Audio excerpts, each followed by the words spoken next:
We at The Gentleman Show just want to be inside you. What'd you say? We meant inside your ears, weirdo. Don't flatter yourself. It is murder on The Gentleman Show. You stole my bit. I did. You stole my bit, you son of a bitch. In your face. In your face. And Mickey, you're a huge fan of this band. I am a huge fan of this band. How long have you been following them for? Probably 5 years. Oh, wow. All right. So I think that's about how long they've been around. I think their first album came out in 2010, I believe. Has it? Yeah, I think it's been about, yeah. So, wow, I feel old. Yeah. You are old, don't worry about it. Silence. The band is Murder FM. Murder. Yeah, these guys are just kind of on the cusp of something huge. Oh, yeah. Superstardom, it's right there. They just need to grab it. Yeah, well, I mean, they got a new single out. It was produced by Tommy Lee. You know, okay, and well. it's getting a lot of attention. These guys have an awesome, awesome sound. They're real high energy. And Lazy E and I had the opportunity to talk to the lead singer, Norman Matthew. Yes, it was... you just have to listen to it. Just listen to it. It's an awesome interview. Are you guys ready to hear it? Absolutely. All right, let's get this puppy rolling.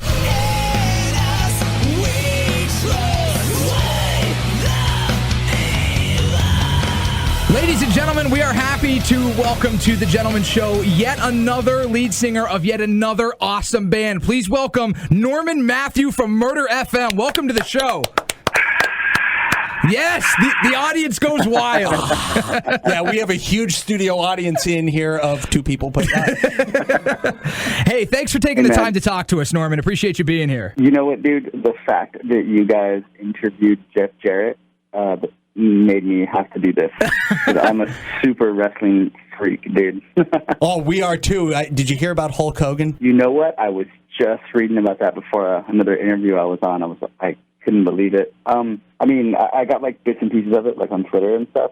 But it was crazy how they just completely removed him from like everything WWE. Yeah, you know? but what's the whole story? He was accusing his daughter of dating a black guy. It turns out he's a real American racist. Yeah, he doesn't like brothers, brother. He threw down the N bomb quite a few times, and not with a hard R, not the A at the end. Nice. Yeah, so I don't expect him back anytime soon. Yeah, that's crazy, man. Yeah, I was just kind of like flipping through things, like waiting for this interview, and I was like, what? And so I searched him like on the website, and it's like, wow. Other than his matches and stuff, he's like completely omitted, like Chris Benoit style. Yeah, that's true. Yeah, you know what I mean? Like, erased from history. Yeah, just totally Men in Blacked right out of there. Yeah, who slammed Andre the Giant? No one. So it never happened. It was never there. That WrestleMania, not even a real thing. Norman, we wanted to thank you for coming on the show, though. I mean, the big reason that you're here is to talk about your band, Murder FM, and I mean, you guys you're on the cusp of something big here. From everything I've been reading about, everything I've been hearing, like something big's coming. Why don't you tell us a little bit about it? Man, I hope something big is coming. We have been working on this record for quite a bit of time, Happily Never After, and it comes out August 7th. Yeah, it does. On Famous Records. There's just been a real solid buzz around the band since our inception, man. We've had some sort of aura or essence, good or bad, I'm not sure yet. but nonetheless, like, it's been surrounding us. And so we've got a lot of hype going into this record. Well, they say any publicity is good publicity, right? Right. And you know what? What is really weird, we haven't had a lot of bad publicity yet. Knock on wood. I'm sure that's about to come. Maybe one of us is a racist in the band, and we don't know it yet. Yeah, you're going to go all Hulk Hogan on us. Yeah, right? But, yeah, man, it's just the record's solid. We got Tommy Lee from Motley Crue doing a remix. Awesome. Yeah, he remixed the big single, which is We the Evil, off of that record. Yeah. Now, and I noticed that was it world premiere with Revolver with over like 150,000 views, like right out of the gate. That's pretty impressive. You know what? It was absolutely impressive for the fact that we had like zero marketing dollars at that point in the game. We were still independent. Like we only found our deal in February of 2015. So essentially, we had already had the Happily Never After record already like written and recorded, and it was just a matter of what are we going to do with it. And that's part of, I think, what is really coming out at people as they're reviewing the record, hearing it, and hearing the single and getting advance copies, is that record this one was written for no other reason than the fact that we love music. We love being in our band. We love doing what we do, so there's a real innate organic feeling to what's going on with the band. You know what I mean? And we grew up on arenas. We grew up on big hooks, big choruses, big drums. Yeah. And I wasn't able to really experience that so much because I was younger. I couldn't go to clubs at 8 years old. But when bands came through to arenas, it was that was my opportunity to see shows. So in my formative years, that stuff really kind of seeped into me subconsciously and seeped into my fabric. So when I started writing music, I think I just kind of always subconsciously thought that way. Let's not sniff over the fact that we just said your world premiere on Revolver, 150,000 views, second most popular story behind Rob Zombie. Now, you were on tour with Rob Zombie. Did you give him hell for that? Say, we're coming for you. Right? You're like, hey, man, well, we let him close the show and stuff. We gave him full stage, full life.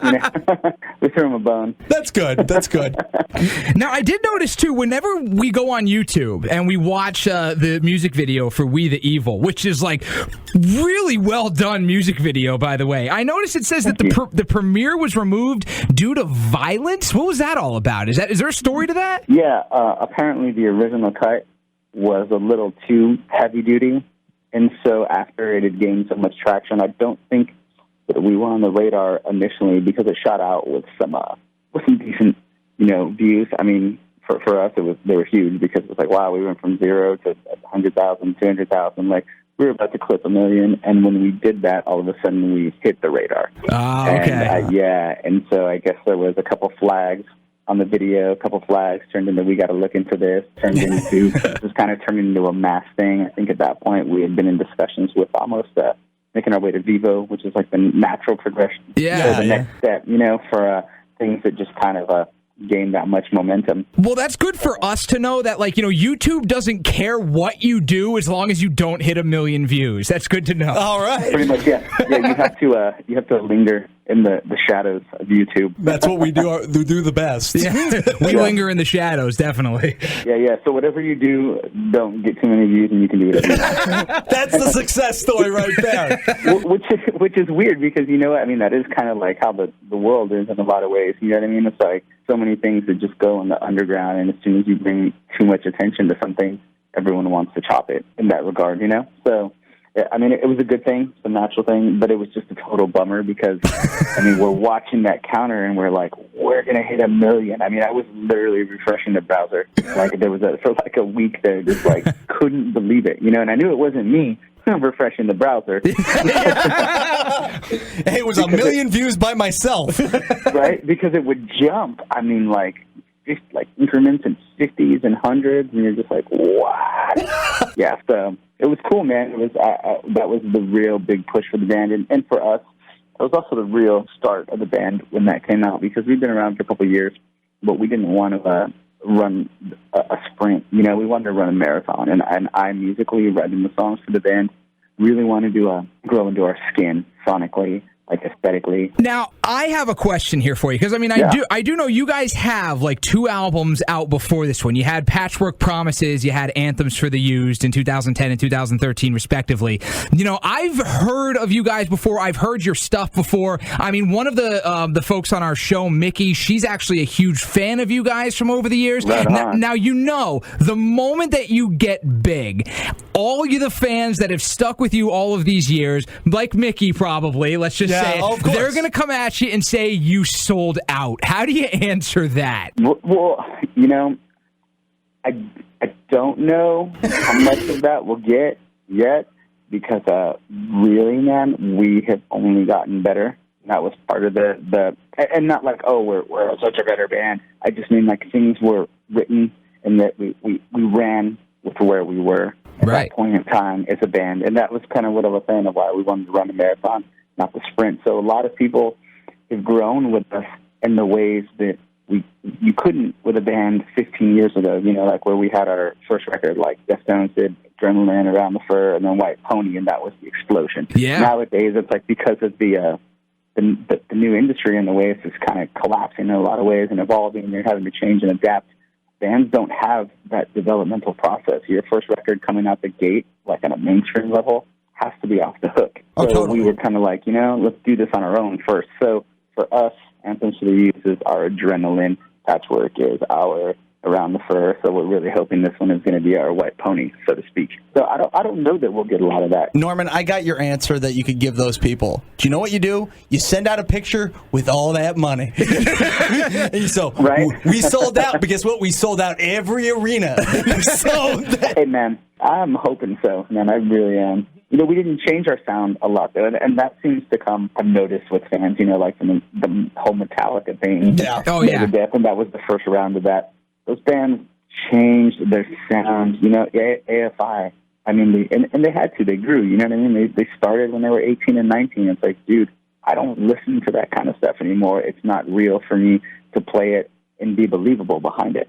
For us, we never really started that kind of way, though. It was like I just went with what was coming out of me. So every album kind of had something a little different, but it was never really too far off the mark. And now it's just bigger. I will say, I love, you keep mentioning, the energy. I love the energy you guys bring to your music. I love your sound. It's a very unique sound. And I think one thing you got going for you is it really stands out against kind of the backdrop of the current rock landscape. I mean, what do you think, honestly, of the current state of rock music? Do you think we need a revolution? Because I think we're desperately in need of one. Oh, dude, that's what our band is all about. The Yeah. name is actually Murder Fucking Music. Yes, I love that. Yeah, and the thing was that our bass player and I, when he came up with the name, I was just like, that makes all the sense in the world because I'm just tired. It's cliche as it sounds, I'm tired of the way music is, blah, blah, blah, blah, blah, we need something. But it is really true. Everyone complains about sales and music and this and this and this, but there's a part of me that firmly believes, dude, there just needs to be some kick-ass bands with their own identities that really change the landscape. Because hip-hop still sells a boatload of records. Yep. Country still sells a boatload of records. Pop still sells a boatload of records. Jazz artists sell, what is huge for their genre, and they still make their money. I look at rock bands, and I'm like, these three-word, bands and, dudes on stage wearing, short shorts and, tank tops. I'm like, okay, I'm not knocking anybody, but I'm saying my perception when I was little grew up on rock bands were larger than life. You Exactly. know what I mean? Axl Rose was just untouchable. And then you actually got a chance to cross paths with that, whether it was, bumping into them at a bathroom at the Rainbow and Sunset, or you got to see them live. I mean, it was an experience and it was an escape within reality. And it was like, wow, superheroes can be real. And I want to be one of those. And now it's just kind of I'm not really down with yeah, that's the dude next door and he's in a band kind of vibe. Because I can just be that person myself. I still geek out on bands. I still geek out on the fact that Tommy Lee, remixed our song. Tommy Lee's my friend now.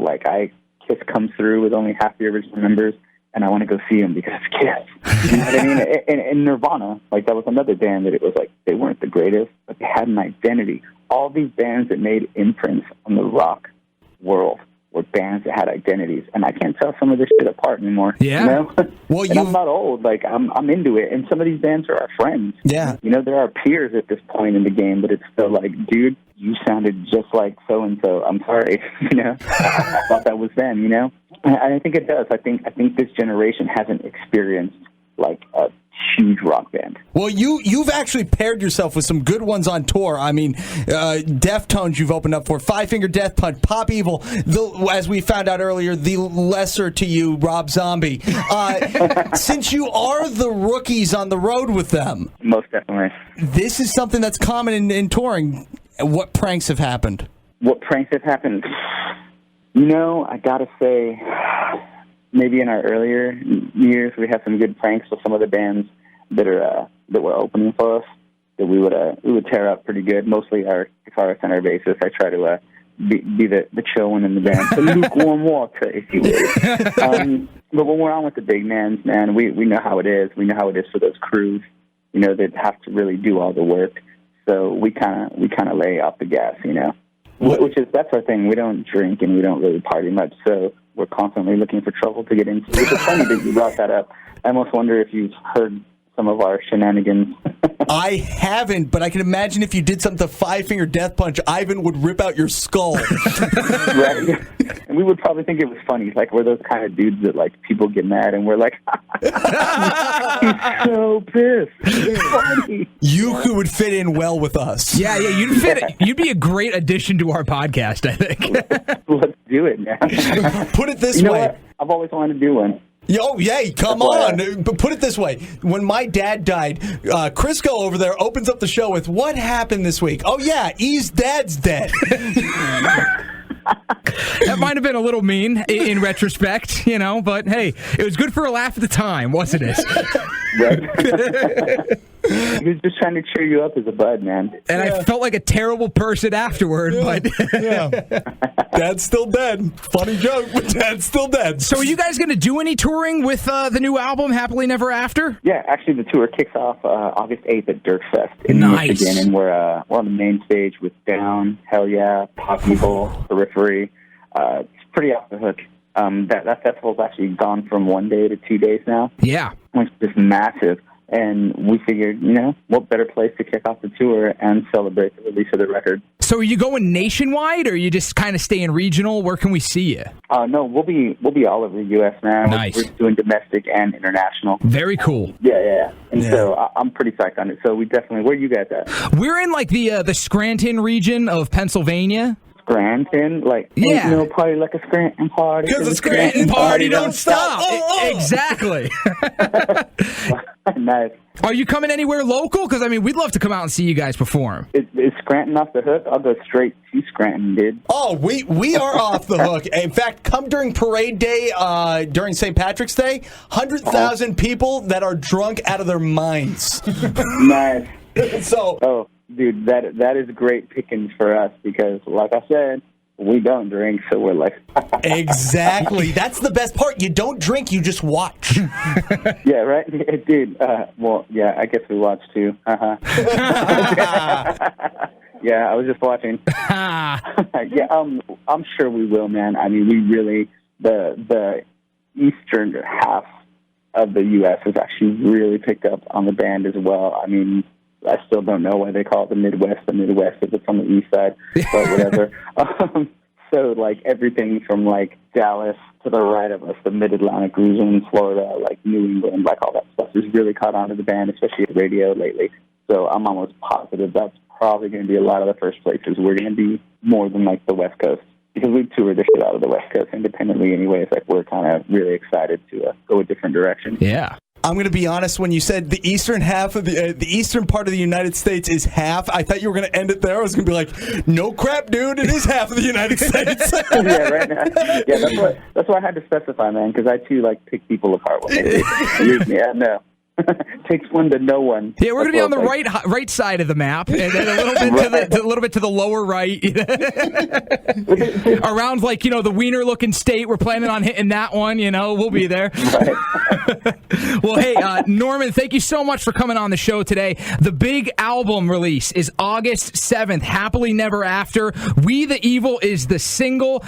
Norman Matthew from Murder FM, thank you so much for joining the Gentleman Show today. And before we let you go, can you do a plug party? Let us know where we can find you and where we can find the band. Yeah, you can. The best place to find the band is at murderfmmusic.com. That'll give you everything, like all the social media platforms and anything you need to know, all our tour dates, all that good stuff. That's Evil Central, if you will. Right on. And before you guys go, we need to make a podcast, and we need to show up on wrestling somewhere. Yeah, definitely. Absolutely. We will do a podcast. I'm thinking we should be like a new school Hardy Boys thing, only like the heels instead of the baby faces. Yes! And then someone's got to put me to the table. You guys could be like the dual managers. Oh, I'm down for it. You know what I'm saying? Are we into it? Yeah, you can maybe we could challenge Chris Jericho's podcast. Yes! We could take him down. Yeah, that's it. Right now, Norman from Murder FM said he's going to join the Gentleman Show and take on Chris Jericho. Fact. Yep, I've laid down the gauntlet, dude. We've toured with Fozzy, and he knows I want blood.